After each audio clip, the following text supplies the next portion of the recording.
Hello, hello, it is Mindy, and I have another baking project for you. I have my supplies out here.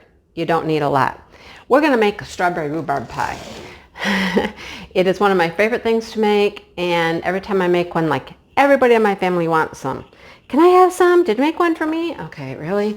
So, normally when I start making strawberry rhubarb pies, I end up making, several. And it's not hard. Sounds scary, not hard. All right. I've done some of the work already because you didn't need to see me do everything. This is rhubarb. It is fresh out of our garden, like it's kind of stringy. That's the skin, the outside. But it's about 2.5 cups of rhubarb. Just slice it. Dump it in. Okay? 2.5 cups rhubarb. Strawberries, sliced. 2.5 cups. Not hard to remember that, right? 2.5 cups of each. Throw them in a bowl. Strawberries, rhubarb. What do you need after that? You need some sugar. You got to sweeten it up. Yeah, you got to sweeten this up because that rhubarb can be pretty sour. So we got to put some sugar in there. A cup of sugar. So we're going to use a cup of sugar. Okay. Allergy season is coming. My nose is sniffly. Sorry. I love spring, even though it makes me sniffle and sneeze. All right. Somebody in one of my videos, my cooking videos, said, that measuring cup's only for liquids. And I was like, I use it for everything. I don't know the difference. Right? I'm not a precision baker here. I'm going to try to get a cup of sugar, though. All right. So what do you do with this? You dump this in here. You got to dump it in here. And then you give it a good stir. I didn't grab a spoon. I have a knife, though, because I need a knife in a second. Just give it a good stir, okay? Because what happens with this sugar when you put it in here with all of this goodness, okay, it starts to, the sugar melts a little. It all coagulates together nicely, gets syrupy. It's kind of cool, right? So we leave this sit here in the sugar for a while. Just mix it up there good. Oh, I forgot something. I did forget something. That's okay. We can add it in. It's not a big deal. The other thing you put in here is tapioca. Okay? Tapioca. Minute tapioca right there. How much tapioca? 1/4 cup. You don't need a lot. What does this do? It helps it to gel up, It makes a nice gel when this bakes. So it's not just a runny, ooey mess. All right. Like I said, I'm not a precision baker. I do a lot of eyeballing stuff, and it's okay. I think I need a little bit more than that. I'm going to need another box of tapioca. Woo-hoo.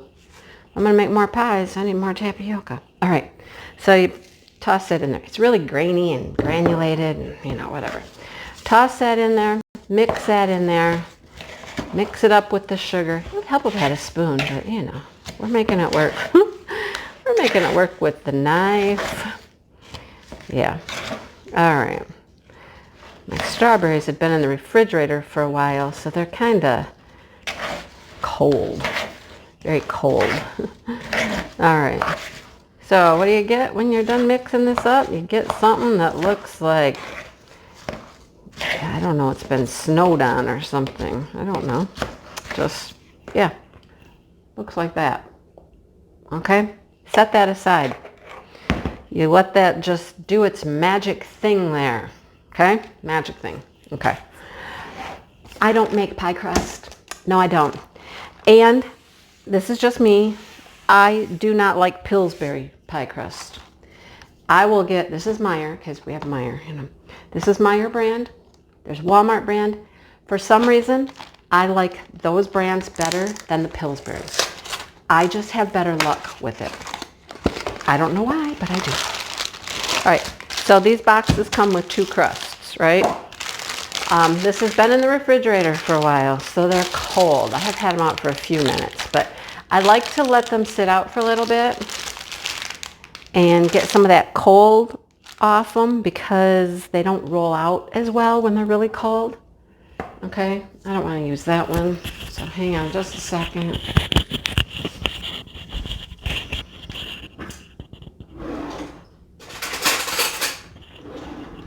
I'll get me a real spoon while I'm over there. And then I got this knife that's all mucked up. So, yeah, I've just had better experience with like the off brands of pie crust. Pillsbury, I don't know, I just have a hard time with it for some reason. See, this is starting to get like mushy. Now I can get to the real sugar and stuff in the bottom. It's getting like mushy. Everything's starting to mesh together here. All right, there. Get some of that good sugar up on the top. Tapioca all the way through, and we let it sit. Okay, pie crust. Pie plate. All right, very simple. Very simple, folks. So simple. All right, open up the pie crust. Like I said, this is set out, I think, long enough. It's a little warmer. It's not cold. If it's really cold and you unroll it like this, it just starts to crack. And you don't want to deal with cracked pie crust. See, it just cracked. I got to the cold part. Darn. Well, it's dough, so you can put it back together. You just gotta squish it. But this part's cold down here. And it wants to crack. So we're gonna carefully, well, it's sticking as well. So, all right, my counter is clean. I'm just gonna put it on my counter. See, it wants to stick and crack right here. All right, come on. Just gotta play with it, you guys. Crashly, you're watching, it's just like clay. You know, I'm sure your clay cracks sometimes, right? Just push it together. Pinch it together. It's dough, it's clay. Just, you know, do that. Yeah, this is cold down here. That part was good and, you know, warmed up. But this part, look, it's just falling apart. All right, so I'm making this look harder than it really is. But, you know, it's sticking and not wanting to unroll. Okay. Let's just tease it a little. We're gonna tease it. We will win this battle. Like I said, you can put it back together. It can be rebuilt. Man, this one's just really like falling apart. Wanting to crack. All right. Okay. There we go. Okay. We're going to just push these cracks together. All right. Push them together. Okay. There we go. Just repair. Just repair. It's like playing with clay. It's dough. Okay. Oh, now it wants to stick to my counter. Seriously. This never happens, you guys. Maybe one crack, but not that many. Okay. Put it in here like this. Make sure you get it kind of even in your pie plate. Okay. Even it out like this. There we go. Okay. And then you just, there you go. Flatten it out in there. Okay. Don't worry about those edges yet. We'll deal with those edges in a minute. Okay.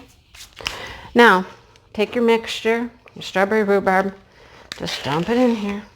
Make sure you get all the sugar and all the tapioca and all that good stuff in here. Spread it in your pie pan. Pie plate, pie pan, call it what you want. All right. This should fill this up pretty good. Smoosh it in there a little bit more. Even it out. Smoosh it down. It will all cook up and it will all go everywhere, all on its own, but, you know, I just try to make it kind of even. Like that, okay? A little sugar there. All right. Now, oh man, let's hope this one doesn't, you know, mess up like that one did. I'm going to open it up for a minute. We got to do one more thing here before we put this crust on the top. And that is you put a little butter in here. But I'm going to try to roll this out a little bit and let it, you know, can you see what we're doing? I can move this way. Okay. see if I can roll this out and let it warm up a little bit as we do the butter part. So this one doesn't crack so much. Okay. Just hang out there for a minute. Okay. Butter. I use regular unsalted butter. Okay. And you make some little slabs of butter. Not too much, because you don't want it to get like greasy buttery, but you put a little bit of butter, just little slices like this. I'm going to do maybe 4. It's either thin. I'm not doing it really thick, just a thin little slice of butter. Okay, put it on here. Spread them out. The butter helps just make it rich and creamy in there. I think we'll do 5. And that's enough. Just thin little slices of butter in there. Just like that. Okay? All right, put some butter in it. So pretty simple so far, right? We got strawberries, rhubarb, sugar, tapioca. Mix it up. Butter. Now, hopefully this will unroll for us. Unroll little pie crust without tearing and breaking and all that. It's got a couple little spots it's trying, but it's coming. It's coming. Like right there, it wants to. Not like that other one. This one's a little warmer. I think it's been out a little longer, so it's a little warmer. Just carefully, we're carefully unfolding. Now, some people get all fancy with the pie crust and the edges and stuff. You know I don't, right? I don't. Who cares? It's not for any great presentation. Throw that pie crust right on top.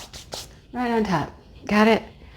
And then I just push this in like this, and I just kind of do a little curl. It kind of starts to meet with the one that's in the pan already. I just fold it over, curl it. If you wanted to get all fancy and come through here and put, you know, marks on it, or I don't know, fork. Some people use a fork and put little fork indents all along the way. I don't. I just curl it in. Nobody cares what the crust looks like. They just want to eat it. Anyhow, you can do whatever you want with your pie crust. I just do this. Okay? I just do this. Nothing fancy. And it's kind of going in there, and it's going to bake right in with that one that's in the pan, right? Okay. Now, you have to have some vent holes. If you want to get decorative, I kind of go 1, 2, 3, 4, 5. Let's put one in the middle. Why not? Just needs to have some vent holes, okay? Now, next thing. Hang on just a second. I forgot one of my ingredients. Hang on.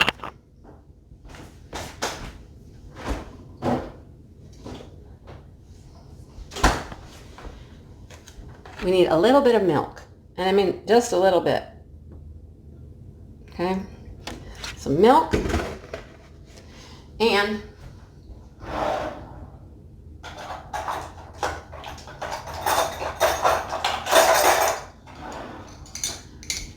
one of these handy dandy little things. Okay? You know what those are? It's like for brushing on barbecue sauce and stuff like that. Yep. Hang on. Okay. Take your little whiskey thing and just paint your pie crust. Well, that's annoying, right? I'll hold that. Paint the pie crust with some milk. Get it all over. This will help it brown up nicely, and it's also going to help with the last thing we're going to do. Just kind of paint it with milk. You could use butter, but we already put butter inside, so I think that's enough butter. Just enough to moisten this. Get your edges. Now, you can bake this with a pie keeper type thing you put around it to keep the edges from burning. If you want, you can do that. Here's the last thing. It's called sugar in the raw, turbinado sugar. Turbinado. It's very crystallized. It's like chunks, okay? And I just sprinkle some on the top. And it's going to stick in that milk. And it gives it a really nice glaze type thing on the top. Dogs want out. They think they want to be fed. It is dinner time. All right. So you do that. It's ready to go in the oven. Now, I always do this, and I'll tell you why. If you don't do this, you'll be mad at yourself. Grab like a cookie sheet here. Put your pie on that to bake it. Why? Because this is going to bubble and bubble and bubble, and it's going to bubble out, and it's going to go everywhere. If you don't have it on something, that's all going in your oven, and it's going to make a hot mess, and you don't want it to do that. Now, the thing about baking this is you bake it for 30 minutes at 425. And then you turn the heat down to 350 and you bake it for another 30 minutes. So it needs hotter heat for 30 minutes, 425, then turn it down to 350 for 30 minutes. We're going to get this in the oven and I'll show you what it looks like when it's done. All right, we'll be back. And there it is, all nicely cooked, and yeah, I made all this jelly, ooey good stuff. You know, the crust cracks, but who cares, right? I told you it makes a mess. So see over here? It oozed out and dripped on the pan. Good stuff. Easy to make, you guys. So give it a shot, okay? Thanks for watching. I'm going to go eat some pie.